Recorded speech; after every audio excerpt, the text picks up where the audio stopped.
Hey guys, the Torture Poets department is almost here. Just in a few hours tonight, we are going to have the brand new Taylor Swift album. And to celebrate, I thought I'd do a little episode here on one of the references in her songs, Clara Bow. And so I'm going to go ahead and just cover the life and career of Clara, how it might connect to Taylor a little bit, and just go ahead and delve into the topic. Before we get started, don't forget to subscribe to my YouTube channel as well as my Patreon. This will go under the Golden Nuggets tier. I'm going to do a new thing that I want to call retro reference because this isn't the first time that Taylor has brought up stories of the past in her discography or in any of her inspirations for her career. So this is going to go under the Golden Nugget tier and go in a little folder called Retro References because I plan on doing more of these. And so don't forget to subscribe to the Patreon, subscribe to the YouTube, and also go to the Spotify playlist to look at the playlists that I've made in preparation for tonight for the Torture Poets department. And let's go ahead and get started. So I will be going through the career and life of Clara Bow, and the references and resources that I have used are from other podcasts and maybe one or two web pages that I have linked here in the description. So make sure to go and follow and support other podcasters as well. So actually, I've noticed that Clara Bow has the same syllables as Taylor Swift. But Clara Bow was born in New York, and she had a very, rough childhood, and that's, putting it lightly. That's an understatement. She had a terrible childhood, for many reasons. But, I'm not going to go into that too much. I will say that she was considered more of what people would say a tomboy. She played with mostly boys, and actually, as a child, one of her best friends who lived in the same apartment building as she did, I guess, was actually engulfed in flames and passed away. And I think Clara, got to witness it to some extent. And so just that's one of the many horrors of her childhood. But anyway, fast forward to her late teens. Clara Bow's first job was actually in Coney Island at Nathan's hot dog stand. Clara also suffered from insomnia, and when she was 18, she had entered into this contest, kind of like a newspaper ad contest that was submit your photos and win a part in a movie, basically. Her mother was against this. She didn't want her doing it, but her dad was, I guess, as supportive as he could be. He took the pictures and condoned the submission. But after she won that contest, her dad, I guess, really encouraged her to start to chase after this dream that she had now of acting. When she was 18, after being encouraged to go ahead and chase after this dream, she went ahead and was knocking on doors of agencies and studios in 1923, and that's kind of just as Taylor did when she was starting out in her music, just knocking on the doors of record studios, handing them her demo. At this time in the 20s, this is the same time period as vaudeville, the golden age of Hollywood, flappers, follies, and silent films, which in previous eras we've known Taylor to be kind of enchanted, if you will, at this time period, as she's made references to other people in this time, which we'll do other episodes on those references as well when we get to those eras. And so her first movie, Clara Bow's first movie, she was taking a chance on. And when they came to her with an offer for weekly pay for this movie, again, she's non-experienced. She's never been in a movie before. She's still only 18. And when they came to her to offer her a deal, she actually counter-offered the weekly pay. So from the get-go, Clara Bow is really puts her foot down, knows what she wants, isn't afraid to be defiant or be demanding, isn't afraid to say what she thinks when she thinks it. And that's also kind of reminiscent of the same attitude that maybe Rebecca Harkness had, which is another reference that Taylor Swift has made to in retrospect. And I heard another podcast, which I'll reference down below, say that Rebecca Harkness and Clara Bow shared the same kind of conviction. And they said that maybe Taylor really admires these women because, as one of the lyrics says, that Taylor has never had the courage of her convictions. So Taylor seems to be kind of go with the crowd in terms of pathological people pleasing, right? And so maybe she really admires these women because they have the courage to do what Taylor can't, I guess. So that aside, Clara Bow counter-offered her first movie that she ever got offered. So this all takes place in New York. She does another film after that. There's a third film that she does called Grit, and it was actually written by F. Scott Fitzgerald. So maybe, Taylor had heard of Clara Bow because she originally had gotten into F. Scott Fitzgerald. She also maybe have heard of Clara Bow because later on we'll see that she had dated the man who would a decade later direct Wizard of Oz. And so I don't know how Taylor had come to Clara Bow as an inspiration, but those are two ways that I would surmise that Taylor had come to hear about Clara Bow. And so her third film, Clara Bow's third film, called Grit, written by F. Scott Fitzgerald, that had her relocate to Tinseltown, because up to this point she had just been born and raised in New York and working in New York. So that film called Grit, written by F. Scott Fitzgerald, was filmed in 1923 when she was 18. And she actually met her first boyfriend there, who was just a cameraman. And she was an actress. She was a silent film actress. So this is still the time in silent films, which that'll switch later on in the story. She had been doing about 3 films up to this point, and she was a silent film actress. She was just getting her feet wet. She had already counter-offered her weekly pay contract. She was actually sought out by a man from LA who had heard of her practically overnight, sensationalism. One of the podcasts that I listened to mentions this, and they mention an albatross joke at this point, a joke they make about traveling to LA on an albatross. There's another reference or two in the podcast that I'm going to reference and link down below that also mention other inspirations in Taylor's discography. So this kind of leads me to believe that Taylor might be listening to the same podcast about the history of film and the history of New York. So anyway, so in the spring of 1923, the producer from LA, or whoever he was, bigwig from LA, that had sought her out, initially offered her a 3-week contract. But when she got to LA and met the studio people, right, she actually at this point almost immediately secured a permanent contract with the studio, and it was Preferred Picture Studio. So it was a small studio, an independent studio. And so when she got to LA in spring of 1923, she was initially offered a 3-week contract.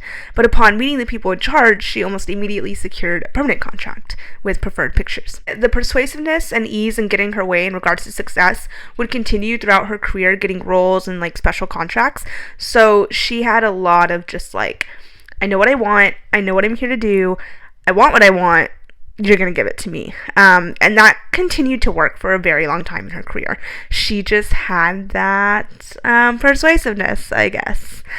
Some people would phrase it differently, considering a bit of a reputation that Clara Bow had. But, I would just call it successful. At this point, when she moves to LA, she's automatically appointed kind of a guardian, what some people will call a babysitter. There's a woman named Maxine Alton who kind of took Clara under her wing and was meant to guide her in the adventure that would await in LA. Because remember, she's from New York, she's new to LA, she's only 18, she's new to acting, so they appointed her a woman named Maxine Alton to live in an apartment with her on Hollywood Boulevard called the Hillview, and to basically be her babysitter since she was young and she was new. Summer of 1923, she's in a couple big films, including a big flapper film, where she co-starred with, like, the flapper of all time at the time. She also flew her boyfriend out to LA from New York. Of course, this was against the will of Maxine Alton, but she did it anyway. And the boyfriend that she flew out to LA was the one she met on set of the Fitzgerald film, The Cameraman, and they lived together in the apartment with Maxine and with Clara. Clara actually got him a job as an AD on set with the Preferred Pictures studio. While working on the flapper film that she was filming at the time, she had the gall to actually approach the lead flapper actress, who was married to the producer, and demand to take her part.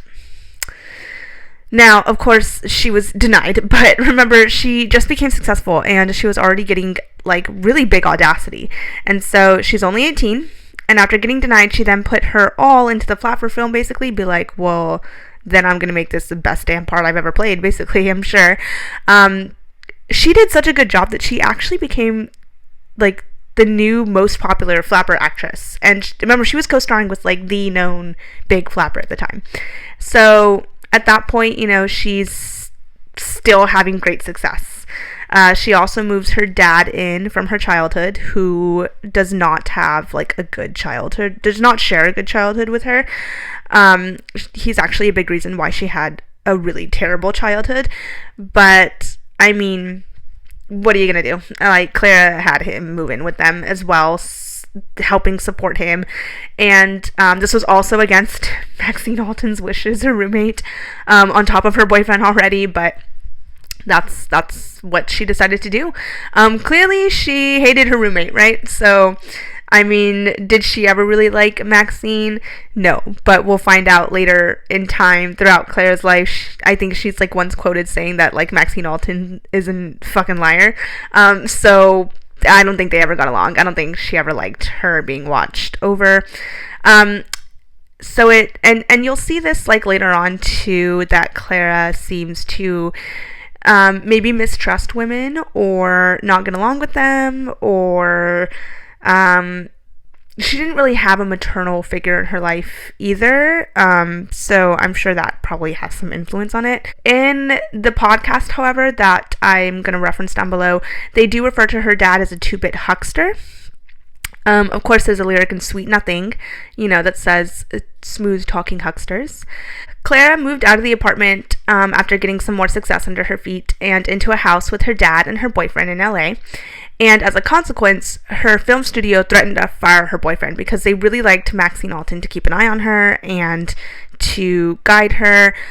But Clara was like, no, you're not going to fire him. And that's that. And she won. Like, that was just, I guess that was just an empty threat from the studio, because, like, what are they going to do? Fire their star? Like, no. And again, she's still young at this point. Like, she has only done, like, 10 films by 1924. So, I mean, I guess it's a lot, but she was, like, the leading lady. By 1924, she does do 10 films, so within about 6 months, I would say.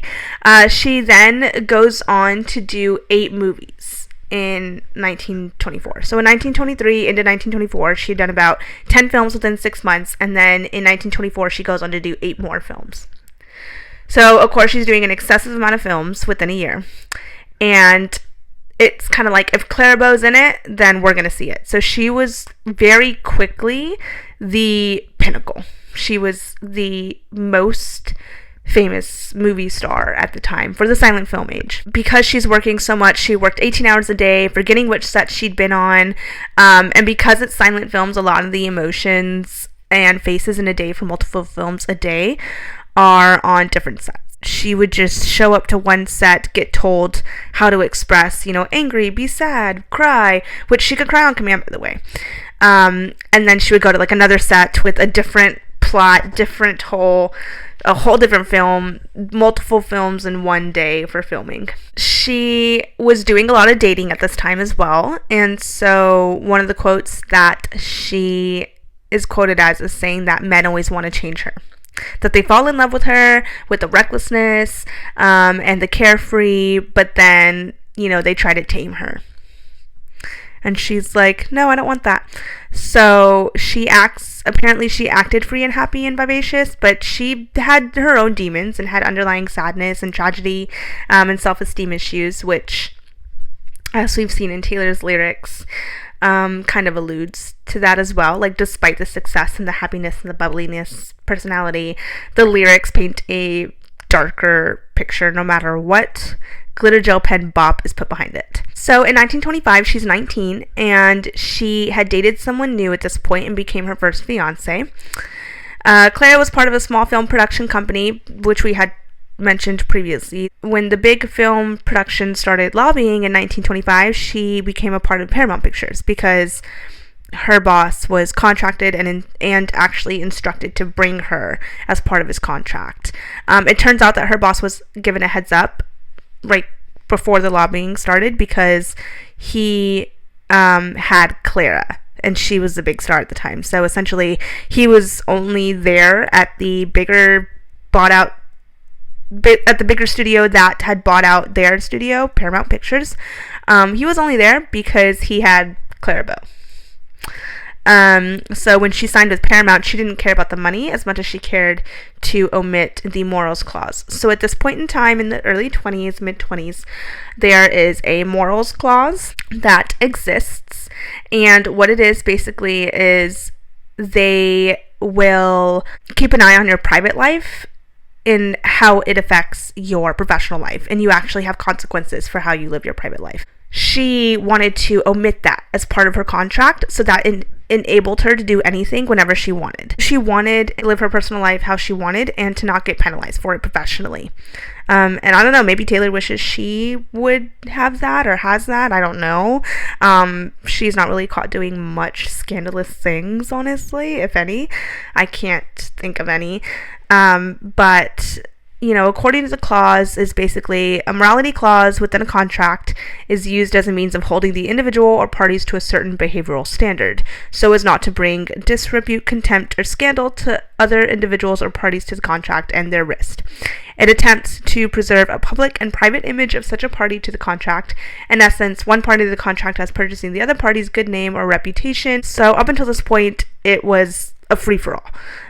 Everything goes. But she wanted to omit that clause entirely. She's like, pay me what you want, but I'm going to omit this clause so I can do whatever the hell I want.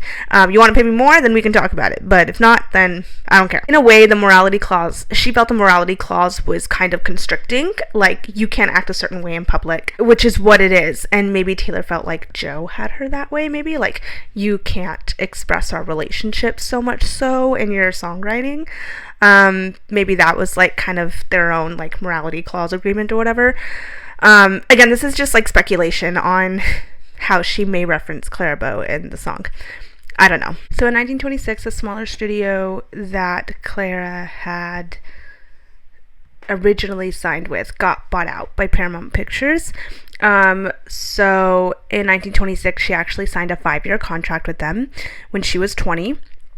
And she was quite the sensation by this point. She used to roller skate throughout the Paramount lot. She had an oriental rug on the bottom of her pool. She had a lot of fame and success, but apparently didn't have any like ego or diva essence about her despite it. She was more comfortable hanging around with like the crew and the service people of wherever she was, even at parties. Which just means, you know, she was more comfortable hanging out with the people that were more relatable to her, because that was how she grew up and where she came from a lower class society. So she was more comfortable conversating and hanging out with them than with the famous and successful people.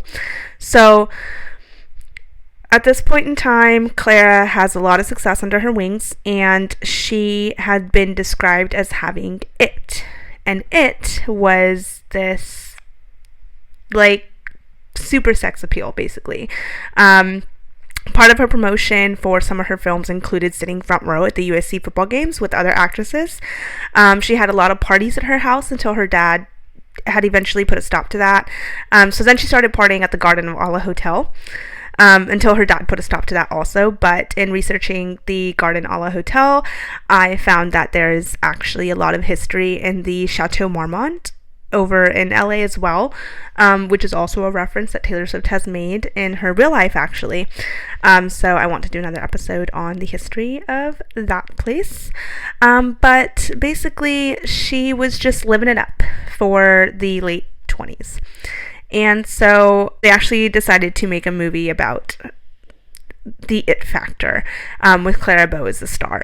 And so on the set of that movie, It, around 1927, she had met a woman named Daisy DeVoe, and she was just Clara's hairdresser at the time, because Clara had like really bright red hair, and to get it that way was a very specific mix and chemical concoction for the hair dye, because remember, this is the 20s, like this is before the modern science of hair dye.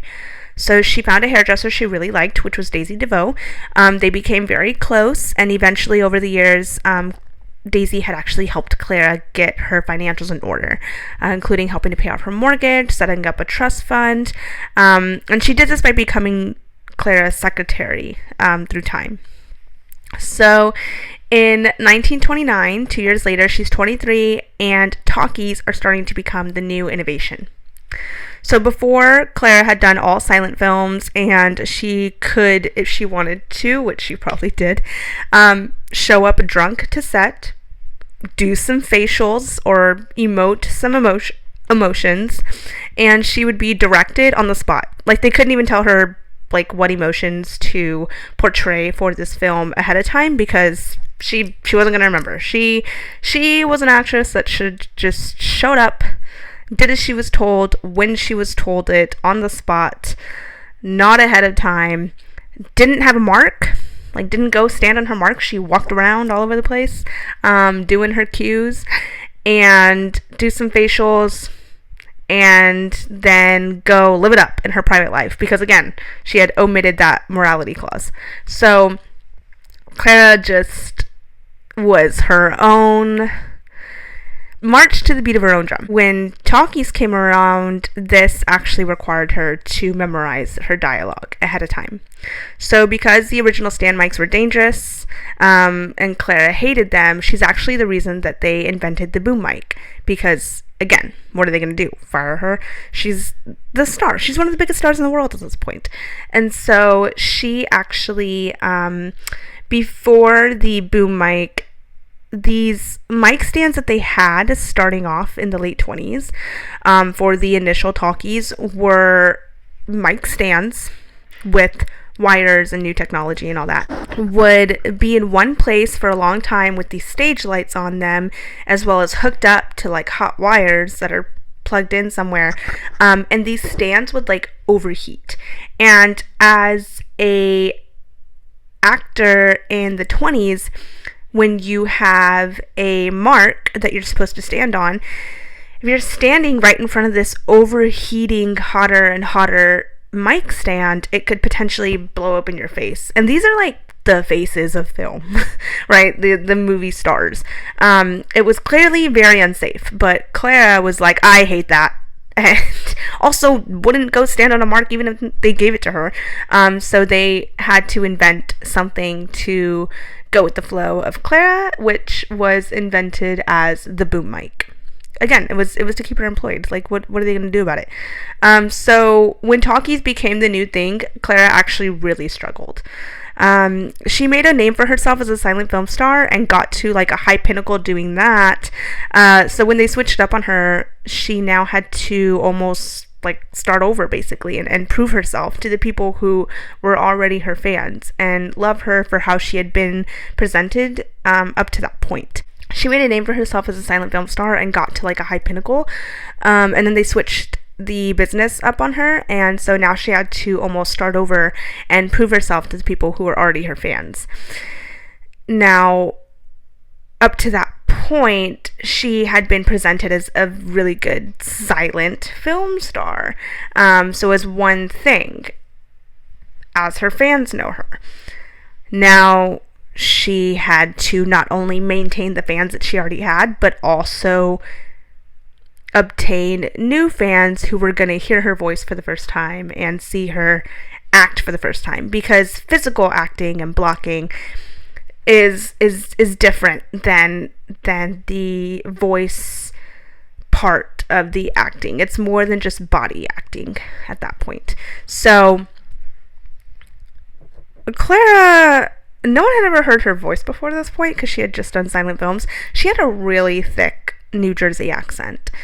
So again, just like in the film Singing in the Rain, which is one of my all-time favorite movies, and also another film reference that Taylor makes, just like that film, people get a certain idea of what your voice may sound like when you do silent films, and when it does not match up to what you thought it was, you're either very disappointed, very shocked, very taken aback, but it either works or it doesn't, right? It works out for you or it doesn't. You can continue to make films or not, depending on the fans, I guess.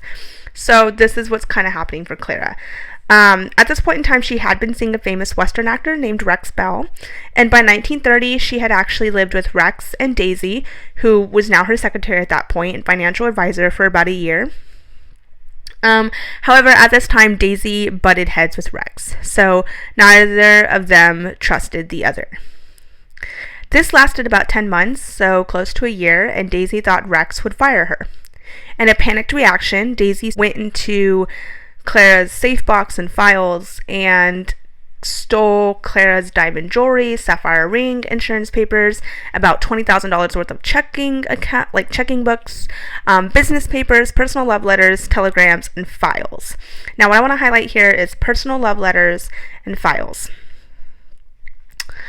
And Daisy had done this because I think she really had truly good intentions to protect Clara. Like, in her head, Clara was under attack by Rex, like, sneakily. Because Daisy was going to go back the very next day and be like, look, I stole all these things. This is the situation. Don't trust Rex. Here's all your things back, but hear me out, right? But when she went back to go confide in Clara, Rex had actually locked Daisy out of the house. And so Daisy went to Clara's attorney and demanded thousands of dollars, which is $125,000 to be exact, which was about half of Clara's trust fund at the time. The reason that she demanded thousands of dollars was that if Clara had refused, Daisy would expose all of Clara's personal files. Remember, the personal love letters, files, telegrams, very personal things. And so one of the quotes I pulled from one of the websites is that the LA District Attorney Bern Fitz was friendly with Paramount Studio executives. And so because of that, of course, we all know how that goes. Internal business handlings of that sort. LA District Attorney Bern Fitz was friendly with Paramount Studio executives, and at their behest, Daisy was arrested on November 6th of 1930, and she was interrogated for 27 straight hours. Denying any wrongdoing, she steadfastly refused to sign a confession that she had stolen money from Clara, exclaiming, "I haven't done anything." She ended up getting into a big legal battle with her over embezzled money, actually, within the next couple months. Had she done anything at that point? Well, yes. But we'll get into that later. So she ended up getting into a big legal battle with her over embezzled money in January of 1931, so just a couple months later. So because Daisy had taken many of Clara's personal papers, including love letters and telegrams, the items were entered into evidence. And, of course, some of the telegrams, particularly the most personal of them, were read aloud in court. And these were like love letters, nefarious letters, like possibly alluding to some affairs, probably just everything that didn't need to be aired out to the public. Enter into evidence, you might say, is a familiar lyric that we have gotten from the Tortured Poets Department. And so, because they were read aloud in court, local newspapers printed as much as they could of Clara's personal correspondence, which had to have been excruciating for Clara. The the papers also printed excerpts from Daisy's confession to the DA, and they spoke volumes about Daisy's character, because of course you're trying to paint Clara as maliciously as you can at this point, like you're in a legal battle. So now, I mean, Clara already didn't really like follow the status quo, I guess you could say. She had that morality clause omitted, but this was really dragging her name through the mud at this point. So Daisy spoke volumes about her character, or lack thereof, and she used Clara's private correspondence to humiliate her in open court. And it was all legal. I mean, right? Like this happens. Even today, you know, the stolen papers had been submitted as evidence, and it was a nightmare. Due to the lies said in this trial, people would say that it tarnished Clara's reputation. Right? So by 1930, she's a huge movie star, second only to Joan Crawford.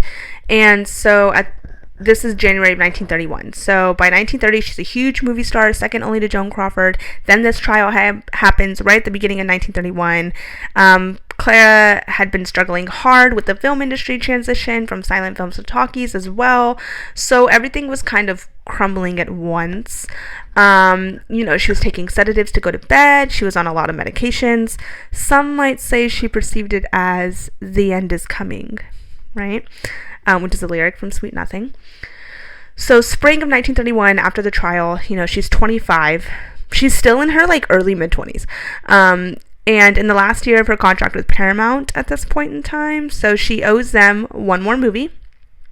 And she says that she can't do it because, you know, she's at her breaking point. Everything she had just went through at, you know, all at once. So they tried to force her to stick to her contract, and she was so defiant and not doing this movie that she actually checked herself into a sanatorium in May of 1931 to avoid doing the movie.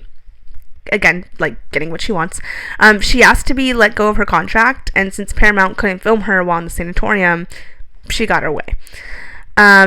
She's still dating Rex, right? The one that Daisy was butting heads with, and that caused a whole court case in the first place.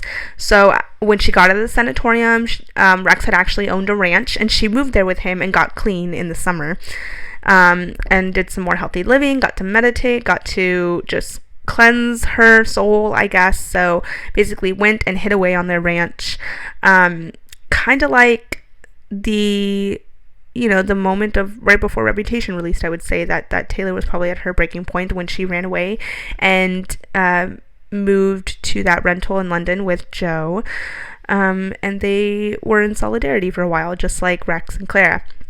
So Rex and Clara actually get married in the winter of 1931, and she does an occasional movie here and there for money, but she's very adamant on not wanting to be in another contract. So despite all the things that happened in the beginning of 1931, she moved away to a ranch, went to go be secluded. It turns out that she's still very, very popular, which is how she got to do some more movies here and there. And I think Taylor kind of realized when releasing Folklore, when she got critical success and acclaim again, she realized that she was still very, very popular. She probably wanted to step back into the limelight and do what she loves again, right? Her first and only love of making music. And that probably was a disagreement between her and Joe, but I digress. So when Rex and Clara got married in the winter of 1931, she was doing an occasional movie here and there because she found to be still very, very popular and wanted by every film studio. She did a few projects, but she didn't want to get into another contract at all. So in 1933, she's 27, and she settles down with Rex, and she has a couple kids. And she, over time, very soon thereafter, had become a severe recluse. Like, she didn't want to go out of the house. She didn't want her family members to go out of the house. She rarely ever came out. And then they found that she was developing schizophrenia. Now, at that time, I don't know what the diagnosis criteria was for diagnosing schizophrenia, but I have, in my research, seen that she did not suffer from any hallucinatory things. But I don't know. Maybe she had schizophrenia, maybe she didn't, but she's clearly had, like, trauma, mental illness of the sort. In the podcast that I use for one of my resources, the same one that referenced the Albatross, the same one that referenced another Taylor Swift inspiration would be they described it as the tick tick ticking, which is another lyric in the torture poets department. So at this point in time, Rex himself actually sends Clara back to the sanatorium. He's like, I can't do this, and neither can you, apparently. And at this point in time, he's also trying to run for politics. So he has his own morality clause, right? He has his own set of standards for his personal life, and Clara does not fit into that. He sent her to the sanatorium, and he doesn't want her as like a blemish in his life, I guess, basically. He even ceases her communication with their kids. So she got sent to a sanatorium, and she had mass success up to this point, was still very popular and wanted in films, and then suddenly she's just like out of the limelight.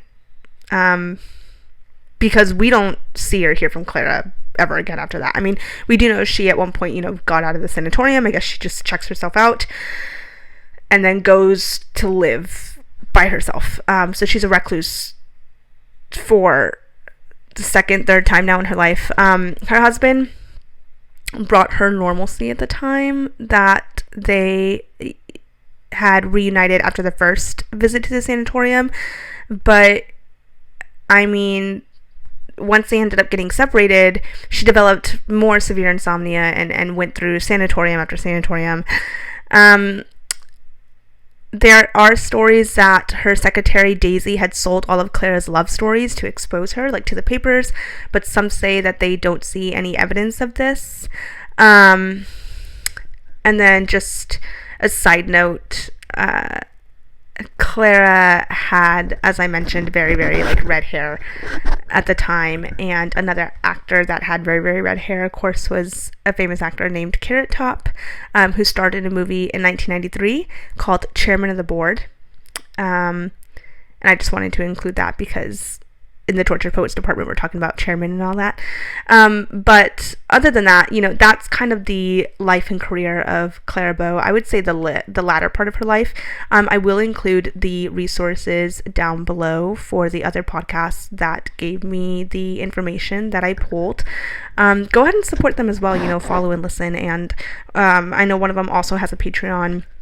If you want to learn more about film history, New York history, all of that, I will be covering other retro references with Taylor Swift's work and inspirations, and I will link other podcasts to those episodes as well. The history of New York, the history of LA. But don't forget to subscribe as well to my YouTube and my Patreon. Listen to these podcasts wherever you get your podcast episodes from. And I'm so excited for tonight. The album is almost here. And I will talk to y'all soon. Bye.